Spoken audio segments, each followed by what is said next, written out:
Assalamualaikum warahmatullahi wabarakatuh.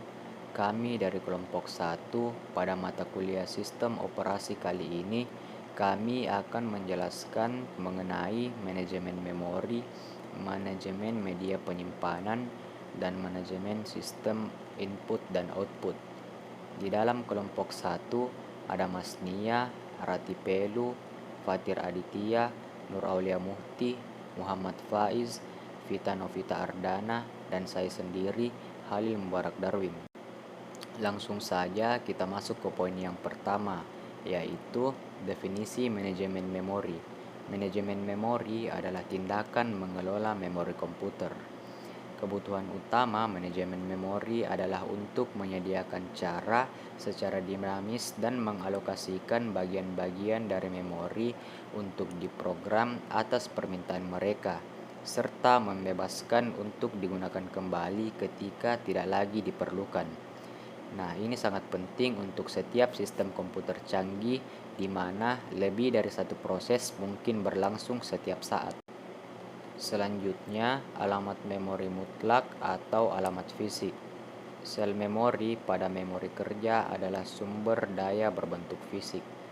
Sehingga untuk mencapai sel memori ini digunakan kata pengenal, maka disebutlah alamat fisik, dan karena nomor alamat fisik ini bersifat mutlak atau nomor setiap sel adalah tetap, maka disebut juga alamat mutlak.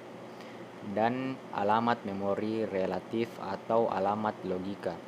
Alamat memori yang digunakan oleh program, data beruntun ataupun berjulat. Jika kita menggunakan alamat 1, maka kita pun menggunakan alamat 2, 3, dan seterusnya. Untuk satu informasi, jika alamat awalnya 0 dan alamat lainnya relatif terhadap alamat awal 0 ini, maka dinamakan alamat relatif. Berikutnya ada fungsi manajemen memori. Fungsinya yaitu mengelola informasi yang dipakai dan tidak dipakai, mengalokasikan memori ke proses yang memerlukan, mendealokasikan memori dari proses setelah selesai, mengelola swapping atau pegging antara memori utama dan disk. Kemudian ada partisi memori. Di dalam partisi memori terdapat dua jenis partisi, yaitu yang pertama fixed partitioning atau pembagian memori yang ditentukan di awal dan tidak dapat dirubah, contoh IBM OS dan MFT, atau multiprogramming with a fixed number of tasks. Yang kedua, dynamic partitioning. Dalam dynamic memory partitioning, memori dipartisi menjadi bagian-bagian dengan jumlah dan besar yang tidak tentu.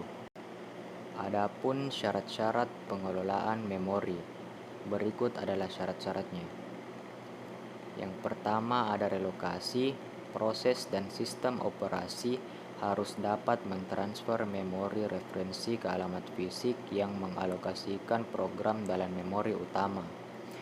Yang kedua ada proteksi. User tidak boleh mengakses beberapa bagian dari wilayah sistem operasi. Yang ketiga ada sharing. Memori sekunder pada manajemen memori dapat mengontrol sharing area pada memori utama. Yang keempat ada organisasi logika.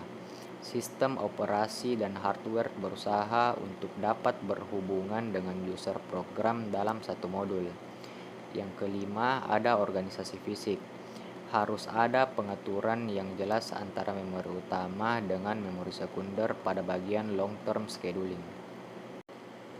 Masuk ke poin yang kedua, yaitu manajemen media penyimpanan. Manajemen media penyimpanan merupakan media yang digunakan dengan fungsi untuk menyimpan berbagai macam data digital yang tersedia pada perangkat komputer dengan waktu tertentu sehingga dapat dibaca dan dibuka kembali untuk diproses ulang pada perangkat. Untuk saat ini, media penyimpanan komputer terbagi menjadi 3 kategori, yaitu media penyimpanan magnetik atau magnetic disk, media penyimpanan optikal atau optical disk, dan media penyimpanan awan atau cloud storage. Kemudian poin yang ketiga yaitu manajemen sistem input dan output. Dalam sistem komputer, manajemen input dan output sangat diperlukan karena input-output adalah sarana user untuk bisa berkomunikasi langsung dengan komputer. Contoh perangkat input-output seperti keyboard, audio controllers, video controllers, disk drive, network ports, dan lain-lain. Manajemen input-output pun diperlukan agar user dapat langsung menggunakan perangkat input-output tanpa harus menginisialisasi terlebih dahulu. Oleh karena itu, dalam setiap sistem operasi selalu terdapat input-output manager. Berikutnya, fungsi-fungsi manajemen input-output. Yang pertama, mengirim perintah ke perangkat input-output agar menyediakan layanan. Yang kedua, menangani interupsi perangkat input-output. Yang ketiga, menangani kesalahan perangkat input-output. Dan yang keempat, menyediakan interface ke pemakai. Kemudian, komponen-komponen manajemen input-output. Komponen input yaitu keyboard, mouse, dan scanner, dan komponen output yaitu monitor, printer, dan speaker. Mungkin itulah tadi penjelasan dari kelompok 1, kurang dan lebihnya mohon dimaafkan. Sekian, terima kasih.